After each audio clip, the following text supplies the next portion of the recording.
All right, Gio, this is my second attempt at doing this properly. Going to go through here and go through the review now that hopefully the sound is working for me. So we're just going to start out with the top. List the 3 different ways to classify the polygons shown. So we talked in class today, 3 different ways to do it by the number of sides. Count up the number of sides, 1, 2, 3, 4, 5, 6, 7. So that's either a heptagon or a septagon. We'll accept either or.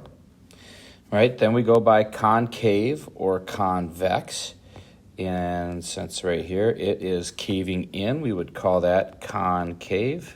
That angle on the inside is bigger than 180 degrees. And last but not least, we are going to call it irregular.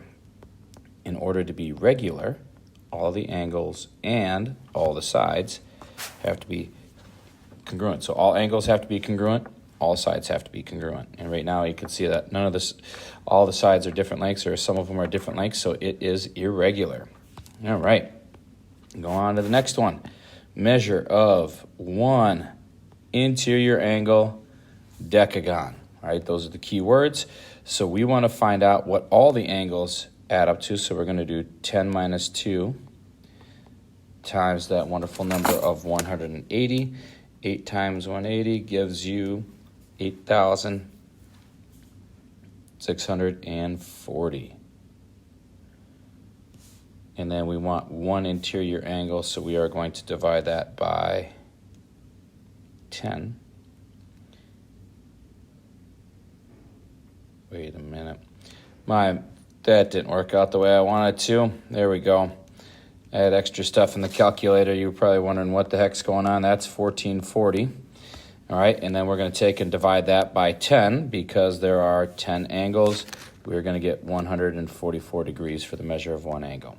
All right, likewise, this one's going to go through all 3 of them again. We want to find out the sum, all the angles, interior angles, hexagon. So that's going to be 6 minus 2 times 180. 4 times 180 is 720.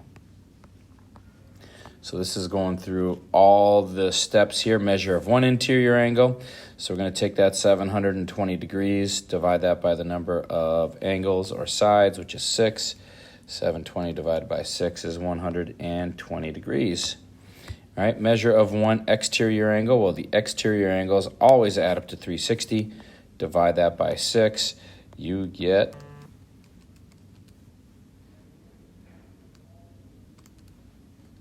60 degrees. Or you could think of it like this. The interior angle is 120 degrees.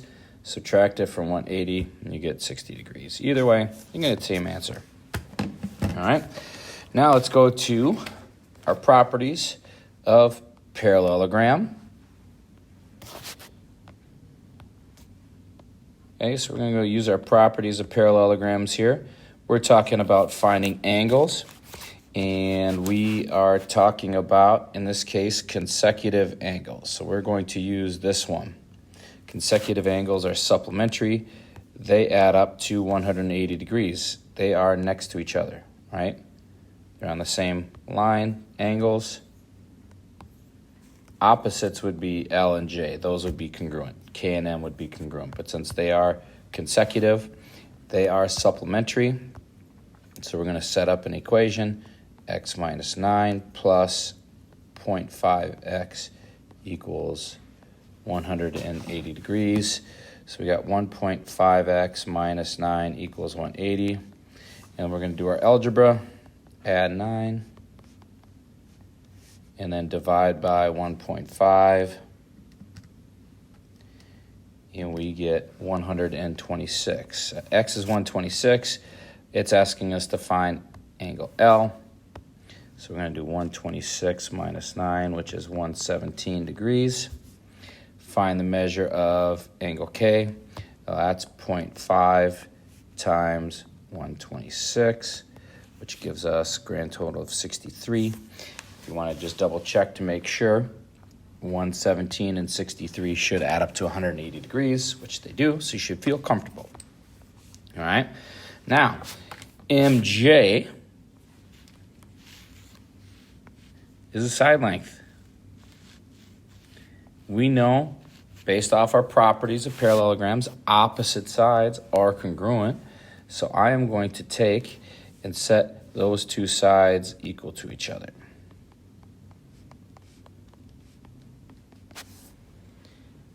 And then I'm going to subtract 5z. 41 is equal to 7z minus 1. Add 1. 42 is equal to 7z. Z is equal to 6. Likewise, they want us to find mj. So I'm going to do 12 times 6 minus 1, which is 71 degrees. Or not 71 degrees, it's just 71 units. All right, hopping along to the next one. We got a rectangle. So let's take a look at what they're giving us. ZT, part of a diagonal. TY is part of a diagonal. So let's look at our properties quick. I'm going to go down here. Well, I know two things. One, I know the diagonals are congruent. That's because it's a rectangle, right? So that's what we're going to use. And our property of parallelograms, they bisect each other.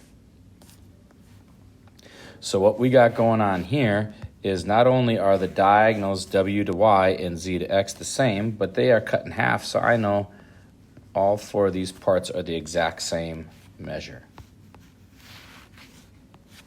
All right, all four of those pieces are the same, so I can take 9x minus 6 and equal it to 6x plus 12. All right, subtract 6x. You get 3x minus 6 equals 12. 3x equals 18, and then x equals 6, right? Just add the 6, divide by the 3, x is equal to 6. Find the length of x2z, so we're going to substitute our 6 in. 9 times 6 is 54. 54 minus 6 is 48. That's not the final answer. We just found out x to t. That's 48. T to x is another 48. So we're going to do 48 times 2, which is 96. So because it's a rectangle, diagonals are congruent. And since it's a parallelogram as well, diagonals bisect each other. All right, here we go. Rhombus. That's the best we're going to get. All right, we are going to label it J, K, L, M. Okay? First off, we get JKL is 84. That's this guy up here. And then it says find the measure of MJL. All right, MJL is going to be that angle on the diagonal plus the side length, okay? Well, before we do that, let's just find out all the angles. That's 84 degrees because it's also a parallelogram. Opposite sides are congruent. I also know that all four angles, bam, bam, bam, bam, all add up to 360. So I'm going to do 84 plus 84. Subtract 168 from 360. Gives us 192.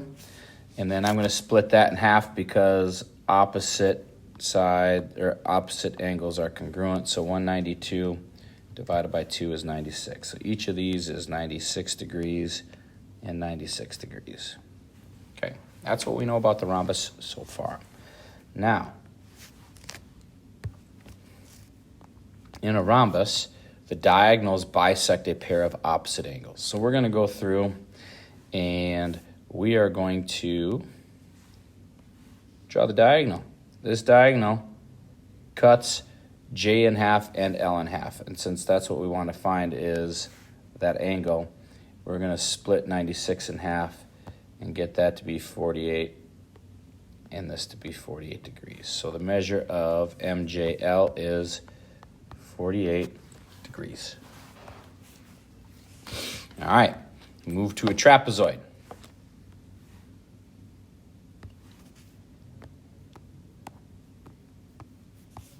Diagonals are congruent. Consecutive angles on opposite bases add up to 180. So C and A add up to 180. D and B add up to 180.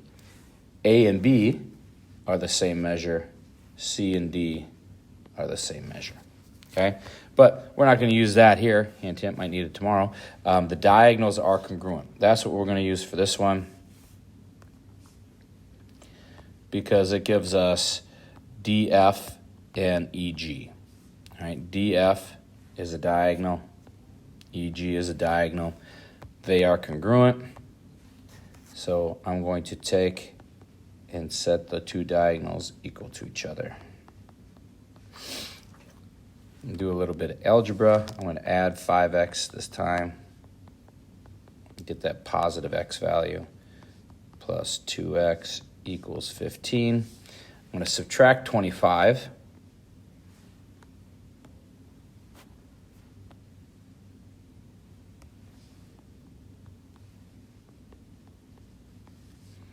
And get 2x is equal to negative 10. X is going to equal negative 5. That's all right. We have to find out the length of DF, so we still have to substitute in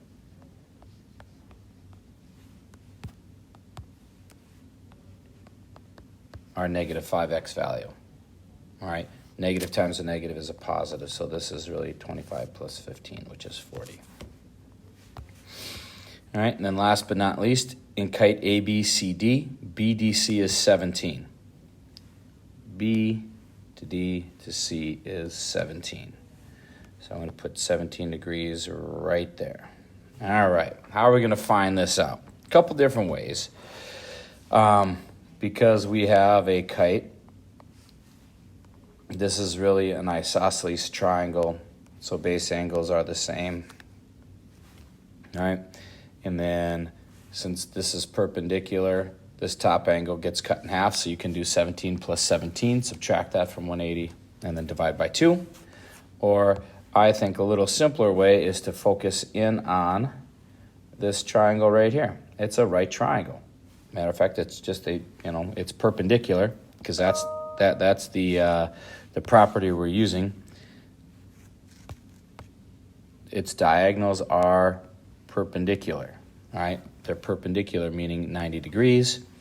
So when I'm going through here, I'm just going to take the two angle measures they give me, add them up, 107, subtract that from 180, and that gives you 73 degrees. All right, so please reach out to us if you have any questions. Hopefully the sound works this time around. Good luck on your test tomorrow or on Friday.